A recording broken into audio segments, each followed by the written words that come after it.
What's up guys, Colton from FX Mechanics here, and today we have a 2015 Honda CRV in, and we are going to be working on replacing the valve cover gasket here.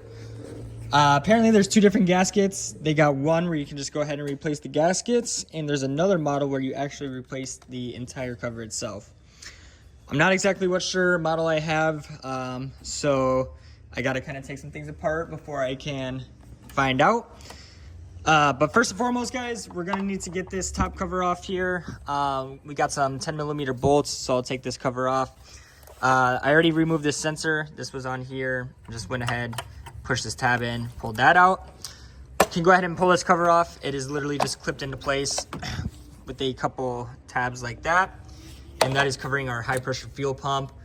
Don't think we'll need to mess with that at all, but we'll see. Gonna go ahead and also remove this air hose, breather hose from the air intake, and then this wire harness as well. So let me go ahead and start removing a couple things, and then I'll jump in here and try to show you if there's anything else that's worth the mention. All right, so we went ahead and got that cover off with those 10mm bolts there. From there, I went ahead and unplugged the harness for the coil packs. These unplug by simply pressing this tab in with your thumb and pulling back. We will need to remove these coils, but I'm not going to do that yet. In order to release this wire harness, this clips in right there. Pull back on this tab and lift that up. We're then going to need to release this harness here, and that's just held in by this. It actually slides in that way. So pull it this way, and it'll release from this little section right there. We are still going to need more wiggle room from this harness to enable to get this valve cover off. So just go around and remove some of these clips here holding the harness in place. There's some there, some up here by the throttle body. And just move as many of those out of the way as possible. Looks like we're gonna unplug this sensor as well because that's holding this harness. So yeah, okay, there's that sensor. Same thing, just press with your thumb and that pulls right out. So yeah, I'm gonna go ahead and try to get this wire harness more out of the way. Also going to remove the coils. These are just 10mm bolts here. And then I also recommend getting some compressed air and blowing this stuff out, cleaning some dirt and debris out of the way. And again, don't forget about your air hose, some pliers to get that off. So let's go ahead and take some more stuff off. The discussed things here, I'm gonna show you real quick. And also found a couple more other things that need replacing. So as you can see here, wire harness, I unclipped down here by the alternator, these two spots. The coil pack completely removed up here on the throttle body. No sensors removed, just these two clips right here. And then obviously this sensor that I showed you guys, which is plugged in right down here. Sorry, the light is bad. Air intake hose has been removed. Now, like I said, there was a couple things that I did miss. One of them was that green clip right there on the corner of the valve cover. This is clipped into the valve cover, so you are going to want to remove that. Clips in right there. And then hidden in the back here behind the wire harness, there was one more hose. So you can see this hose right here. I now have it. It's held on just by this clamp. And it goes to this nipple right where my middle finger is at. So don't forget about that. Besides that, it looks like we do have just about everything removed here.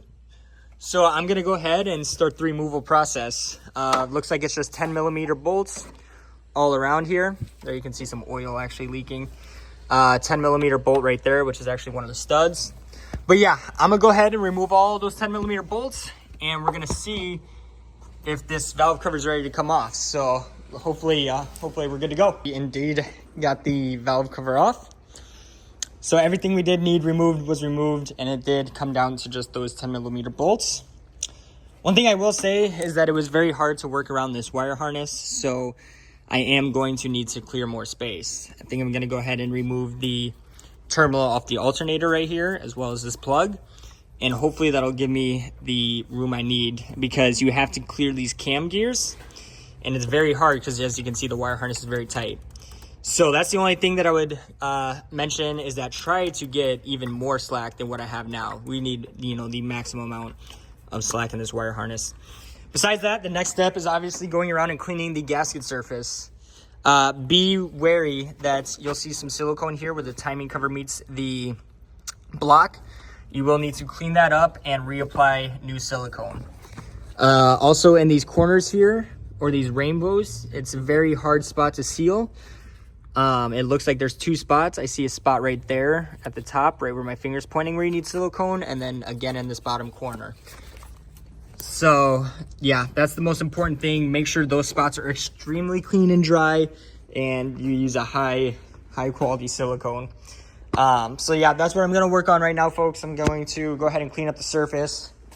I'm also going to prep the valve cover, get the new gasket in there, and go from there. Okay, so real quick before I get this valve cover back on, I just wanted to show you a couple things.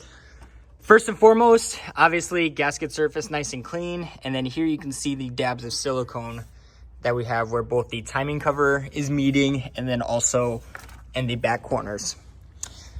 Besides that, my specific setup was one where I just needed to replace the gasket, not the entire valve cover itself. One thing to mention with that is that there is a smaller gasket that may be sought after right here. So I recommend sourcing that and replacing that as well. And with that being said, that gasket sits right here, and you're also going to want to clean that surface up. Besides that, I went ahead and I did get my wire harness out the way a little bit more, so hopefully I can squeeze in my valve cover a little bit easier.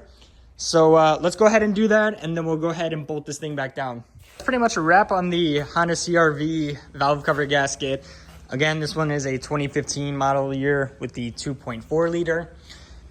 Just go over a couple things in case you followed me. Don't forget to reconnect your hose here. You have the hose in the back that you will need to reconnect with the hose clamp. Get all your clips on for your wire harness. Connect the terminal for the alternator if you disconnected that. Don't forget the sensor that we plugged in up here. And then besides that, you know, just clip in the wire harness, get everything back in place. And that's pretty much a wrap there. So yeah, I hope this helped you guys out. If I find anything else out or got to do any more closing statements, then I'll go ahead and record another video. Other than that, guys, this is Cole with M5X Mechanics. I hope this helped you guys out, and we'll see you in the next one.